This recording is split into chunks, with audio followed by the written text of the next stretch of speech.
জীবনের প্রতিটি সকাল শুরু হয় নতুন নিয়ম দিয়ে এবং প্রতিটি সন্ধ্যা শেষ হয় নতুন অভিজ্ঞতা নিয়ে। সময় অনেক দ্রুত চলে যায়, এর সদ্ব্যবহার যারা করতে পারে তারাই সফল ও সার্থক বলে পরিচিত হয়। মানুষ যখন কঠোর পরিশ্রম করে, ভাগ্য তখন তার সহায় হবে। জীবনে চ্যালেঞ্জ থাকবে, এটাই স্বাভাবিক, আর সেই চ্যালেঞ্জগুলোকে অতিক্রম করেই ভাগ্যকে সহায় করে নিতে হয়।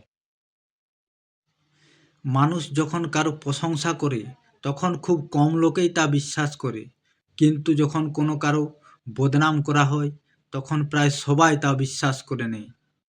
আজকাল কথা কম বলতেই বেশি ভালো লাগে, কারণ আমি জানি কথা বলার মতো মানুষের সংখ্যা খুবই কম, কিন্তু আঘাত করা মানুষের সংখ্যা অনেক বেশি।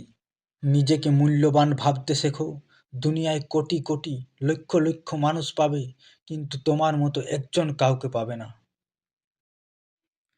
পরিশ্রম সিঁড়ির মতো, আর ভাগ্য লিফটের মতো। লিফট যে কোনো সময় বন্ধ হতে পারে, কিন্তু সিঁড়ি সব সময় আপনাকে উপরের দিকে নিয়ে যাবে। আমি জীবনের বাস্তবতাকে প্রশ্ন করলাম, তুই এত কঠিন কেন?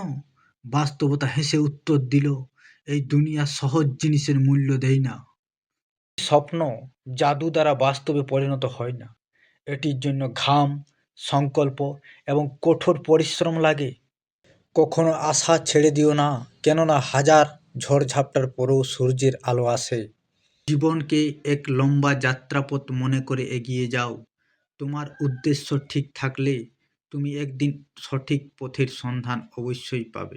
সমস্যা এলে কখনো এড়িয়ে যাবেন না, মুখোমুখি রুখে দাঁড়াবে। মনে রাখবে, সমস্যাহীন জয়ের কোনো আনন্দ নেই, আর সব সমস্যার সমাধান আছে। আজ তুমি যে পরিমাণ কষ্ট করছো, স্বপ্ন পূরণ হলে এর থেকে দ্বিগুণ আনন্দ পাবে। জীবনে কঠিন বাধাগুলো তোমাকে ধ্বংস করতে আসে না, বরং আসে তোমার ভিতরে লুকিয়ে থাকা অমৃত শক্তি ও সম্ভাবনা অনুসন্ধান করতে। বাধাসমূহকে দেখিয়ে দাও যে তুমিও কম কঠিন নও।